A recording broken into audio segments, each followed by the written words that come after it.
তারা জয়গুরু বামদেব। প্রতিদিন সকালবেলায় ঘুম থেকে ওঠার সময় আপনারা নিজের এই দুই হাত করতল একসঙ্গে এরকম করে দর্শন করবেন আর একটি মন্ত্র বলবেন। মন্ত্রটি হচ্ছে, করাগ্যে বসতি লক্ষ্মী, করমধ্যে সরস্বতী, করমূলে তু গোবিন্দম, প্রভাতে করো দর্শনম। এই মন্ত্রটি বলবেন এবং করতলকে দর্শন করবেন।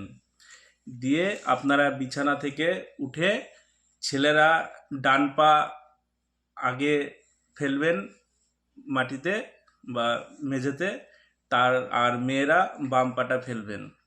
এই মন্ত্রটা উচ্চারণ করার এবং করতল দর্শনের যে ফলটা আপনারা পাবেন সেটা হচ্ছে আর্থিক শ্রীবৃদ্ধি হবে এবং বিদ্যা বুদ্ধি জ্ঞান লাভ হবে।